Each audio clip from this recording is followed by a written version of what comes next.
Merci beaucoup. Je tiens à dire que si nous avons le plaisir d'être sponsor principal d'Eurocloud et des États-Unis du depuis 6 ans, c'est parce que nous envoyons la qualité. Nous n'avons pas l'habitude de nous engager dans des relations qui ne montrent pas de la qualité et qui n'apportent pas de la valeur. Je pense que ce qui se passe cette semaine est absolument exceptionnel. Félicitations à vous qui l'avez organisé. On a eu raison d'investir principalement sur cette organisation-là et je souhaite que cela continue comme ça. J'ai passé un très bon moment jusqu'à maintenant, j'espère que vous aussi, parce que j'ai entendu beaucoup de choses extrêmement intéressantes et toutes ces choses-là, que ce soit les éléments de sécurité évoqués par notre secrétaire d'État, ou que ce soit les éléments disruptifs, je ne sais pas si le mot existe en français, mais je l'aime bien en tout cas comme ça, tout ça, ça se passe entre des murs, et ces murs s'appellent les data centers.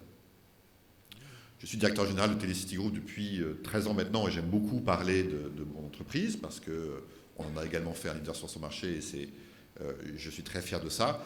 Mais je suis également vice-président du CESID, qui est l'association française des data centers, et je suis chairman de l'association européenne des data centers. Et aujourd'hui, je suis venu vous parler plus au nom de mon industrie qu'au nom de mon entreprise, même si, évidemment, il y a quelques interférences. Mais j'espère en faire le moins possible. Ce graphe n'est pas nouveau pour vous. C'est juste une manière de montrer que le data center, maison et gare de triage du cloud, comme on le verra dans les slides d'après, a dû faire face à une évolution absolument considérable de l'usage du cloud qui a obligé les data centers à complètement se modifier. Data center, c'est donc un endroit où l'opérateur apporte de la sécurité, et en particulier de la sécurité de la disponibilité du service. Et ça passe par fourniture électrique et gestion du froid. Alors, il faut comprendre que le cloud, alors en particulier pour ce qui est de sa jambe virtualisation, a considérablement augmenté la densité électrique nécessaire. Avant le cloud, un serveur physique était utilisé en moyenne autour de 20% de sa capacité. La virtualisation a permis de multiplier cette utilisation par 4, ce qui fait que la même baie informatique avec le même nombre de serveurs consomme aujourd'hui 4 fois plus. Tous les data centers ne sont pas capables, à l'origine d'ailleurs pas designés, pour pouvoir accommoder ce genre de choses. Or, nous considérons, nous, qu'en tant que facilitateurs prestataires du cloud, la grande majorité des opérateurs de cloud étant dans nos murs, nous avons un devoir de fournir un bon service. Donc nous avons pu anticiper cela de manière à ce que nous puissions accompagner la croissance du cloud. J'ai entendu parler aujourd'hui par Madame la secrétaire d'État de cet extraordinaire enjeu de l'intégrité, cette fois, maintenant j'appelle disponibilité, revenons à l'intégrité sur la notion de sécurité, des données personnelles. Un des éléments intéressants, un des éléments de sécurité que peut apporter le data center au cloud, c'est tout bêtement une notion d'identification de la localisation géographique. Un chef d'entreprise aujourd'hui est légalement responsable de la gestion de ses données personnelles et de celles de ses employés, responsabilité qu'il ne peut pas déléguer. Donc il est extrêmement important pour un chef d'entreprise de savoir où se trouvent les données personnelles de ses employés, en tout cas celles qu'il manipule, et le data center en cela peut aider au-delà donc de la disponibilité qu'il assure malgré l'accroissement considérable des besoins, des densités électriques générées par la virtualisation. Pour aller plus loin, vous avez probablement entendu parler, en tout cas nous on a beaucoup entendu parler de fausses sentiments ou déclarations dans les médias, en particulier dans certains médias, selon lesquels le cloud est mauvais pour l'environnement parce qu'il consomme beaucoup d'électricité. Donc on voit ça beaucoup. Alors c'est évidemment totalement faux, mais certaines personnes trouvent une certaine joie, ou en tout cas peut-être prestige personnel, je ne sais pas, à essayer d'éterrer des cadavres qui n'existent pas. C'est entièrement faux. Et là aussi, le data center peut aider. En gros, on considère qu'un kilowatt consommé dans un data center c'est environ 5 kilowatts qui ne sont pas consommés ailleurs. 2 étapes à cela. La première étape, j'aurais bien aimé que le secrétaire d'État soit encore là pour l'entendre, mais le numérique réduit l'impact carbone de l'activité humaine. Vous êtes tous très jeunes ici, mais moi je me souviens d'une époque, quand je devais signer un contrat à Marseille, ben, j'allais physiquement, je prenais l'avion pour aller à Marseille, on trifouillait, on écrivait les modifications sur les feuilles de papier, je revenais à Paris et ça 3-4 fois. Aujourd'hui, évidemment, l'Internet a complètement réduit cet impact carbone-là. Et puis, le data center réduit considérablement l'impact carbone et énergétique du numérique. Tout simplement parce qu'il l'agrège à un endroit précis où on peut mutualiser beaucoup d'équipements qui eux-mêmes consomment de l'électricité et procéder à ce qui constitue aujourd'hui une de nos premières activités, à savoir s'assurer que tout cela consomme le moins possible en réduisant l'impact carbone. Donc les data centers apportent au cloud, qui lui consomme de plus en plus, cette facilité de responsabilité de savoir qu'on contribue considérablement à diminuer l'impact carbone de l'activité humaine et de l'activité du numérique. Par ailleurs, le data center permet, en appliquant toute une série de bonnes pratiques qu'il est moins facile d'appliquer lorsque, évidemment, les serveurs se retrouvent de droit dispersés et que chacun d'entre vous devrait les travailler. Quand c'est regroupé chez nous, nous pouvons y appliquer des bonnes pratiques importantes, que ce soit des certifications ou l'application de bonne conduite européenne. Et ce faisant, on participe à une meilleure consommation de la part du cloud. Ensuite, il est évoqué par beaucoup des DSI qu'on rencontre ou par d'autres personnes, le fait que certains des process dans le cloud peuvent constituer un frein à l'adoption. Nous pensons que non, et nous cherchons par tous les moyens, au sein des data centers, voir comment nous pouvons aider à la fois les opérateurs de cloud et leurs clients à trouver des process communs de manière à travailler mieux ensemble et donc à faciliter cette adoption. Chez Telecity, nous sommes certifiés ISO 9001, 27001, 22301, gestion de la continuité d'activité, 50001, 14001. Donc on applique beaucoup de process de manière à pouvoir justement lever un certain nombre de freins pour que les clients des prestataires de puissent avoir l'assurance de process bien implémentés. Donc j'allais dire tout ça, c'est presque pour nous des fondamentaux. C'est beaucoup d'années de travail pour arriver à une qualité de service qui permette ça, mais c'est des fondamentaux. Ça a attiré chez Telecity Group, j'ai la joie de me rendre compte qu'en lisant le nom des participants et des partenaires, beaucoup d'entre vous, et je vous en remercie, sont des clients de Telecity. Nous avons pu attirer beaucoup d'entreprises et d'organisations publiques et privées de divers horizons, ce qui nous permet également de pouvoir mener des études au sein de notre clientèle pour savoir quelles sont les problématiques qui ont été traitées par elle, quelles sont celles qui le sont un petit peu moins et quelles sont celles qui le sont beaucoup moins et qui donc constituent ce que nous considérons être, avec nos clients, les prochaines frontières, les éléments sur lesquels il faut qu'on travaille. On a mené une étude sur une petite cinquantaine d'un panel représentatif de nos clients, dont vous voyez d'ailleurs la grande diversité immédiatement sur le listing.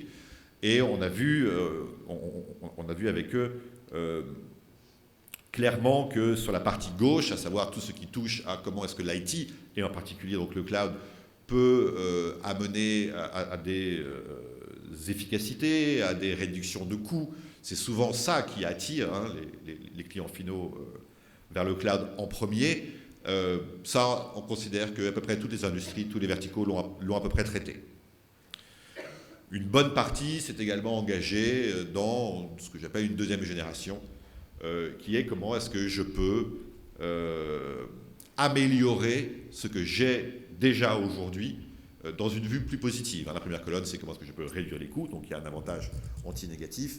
La deuxième colonne, c'est comment est-ce que je peux améliorer ce que j'ai pour être plus efficace. Et la troisième, celle sur laquelle nous allons évidemment faire porter nos efforts aujourd'hui pour mieux vous accompagner, c'est qu'est-ce que je peux appliquer comme modèle, comme technologie, de manière à dégager de nouveaux revenus et de manière à créer des différenciateurs importants avec ma concurrence pour pouvoir continuer à avancer d'une manière constructive. Et là, comme vous voyez, il y a encore un petit peu de boulot à faire. Justement, c'est les éléments sur lesquels nous nous sommes penchés. Et en particulier, vous verrez que la dernière, je ne sais pas si vous le voyez, mais la dernière colonne, celle de droite, c'est la bande passante, la connectivité. Or, un des freins majeurs tels qu'ils nous sont remontés par les utilisateurs de cloud, c'est génial, j'ai plus d'investissement à faire, néanmoins, pour aller chercher la plateforme cloud de mon prestataire, je dois passer par Internet. Ah, c'est ça, je ne maîtrise pas la performance.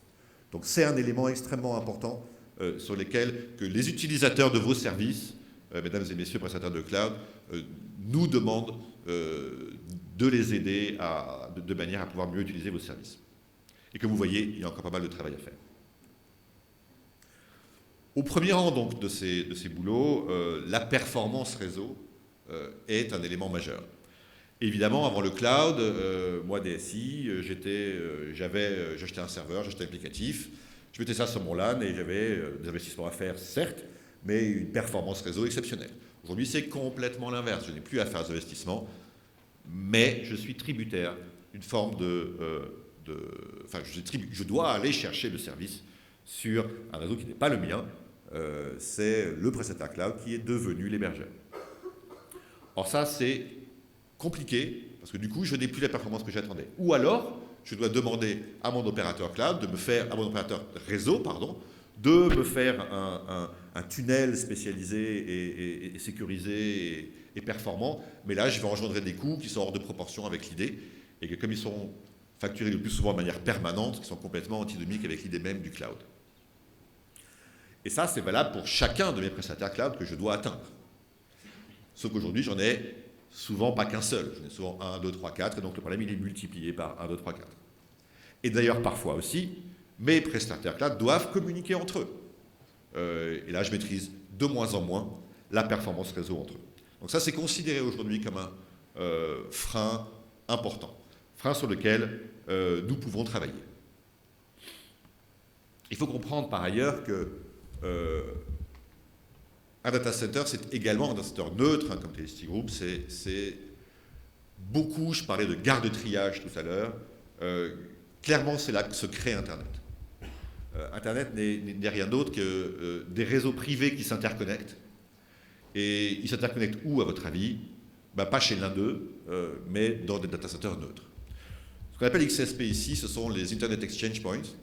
Ce sont les endroits, il y en a en général un majeur par pays, où l'ensemble des réseaux se retrouvent, l'ensemble des telcos se retrouvent pour s'échanger des routes, créant ainsi Internet. En Europe, TST Group a 39 data centers. Nous avons environ, sur 39 data centers, 400 opérateurs télécoms qui délivrent leur réseau à nos clients et la quasi-totalité des points d'échange Internet européens. En France, ça s'appelle le FrancIX, pardon. Vous avez probablement entendu parler de l'AMSIX à Amsterdam ou de DICIX à Francfort. C'est là que ça se crée. Ce qui fait que dans ces data centers-là, l'intégralité des opérateurs télécoms mondiaux se trouve présent, directement ou indirectement. Ce qui, lorsqu'on est un prestataire de cloud et que son métier est de délivrer un contenu, évidemment facilite beaucoup la tâche, parce que vous pouvez immédiatement délivrer votre contenu à tous les clients de tous ces opérateurs télécoms d'une manière bien plus efficace, avec beaucoup moins de latence, et de manière beaucoup plus rapide. On a néanmoins cherché un petit peu à faire mieux. Et on a créé, en particulier chez TST Group, ça s'appelle Cloud IX, un système d'interconnexion entre les utilisateurs de services de cloud qui sont dans nos 39 data centers en Europe et tous les opérateurs de cloud qui sont dans nos 39 data centers en Europe, pour justement tenter d'éliminer ce frein au ratio performance de la connectivité, coût de la connectivité. Typiquement, nous avons dans nos data centers en Europe l'intégralité, la quasi-intégralité des opérateurs de services de cloud majeurs, en particulier pour ce qui touche, commençons par la brique de base, à l'infrastructure as a service, à savoir Amazon, Web Services, Microsoft Azure. Et en France aussi, nous participons à la sécurisation du cloud souverain, en permettant de localiser des opérateurs comme CloudWatt et Numergy, qui sont nos clients, dans des data centers en France, où ils vont pouvoir améliorer leur connectivité et donc leur attractivité vis-à-vis des clients finaux. En gros, CloudIX dit, nous avons, nous, 39 data centers en Europe, qui sont interconnectés avec un réseau qui est à nous, et nous interconnectons d'une manière extrêmement efficace et sécurisée les utilisateurs de cloud aux opérateurs de cloud qui sont chez nous, avec un système qui permet, il y a une interface qui permet de gérer tous ces éléments-là, où on peut dire, ben voilà, je vais prendre sur ce système 100 mégabits par seconde de bande passante, que je vais pouvoir répartir à 30% vers Amazon Web Services, 25% sur Microsoft Azure et un peu sur CloudWatt et Numergy. Il faut se rendre compte que aujourd'hui, en Angleterre, il y a plus de la moitié des appels d'offres que nous recevons qui intègrent ce genre de demande. De plus en plus, et c'est une très très bonne nouvelle pour tout le monde, de plus en plus d'applications critiques sont dans le cloud.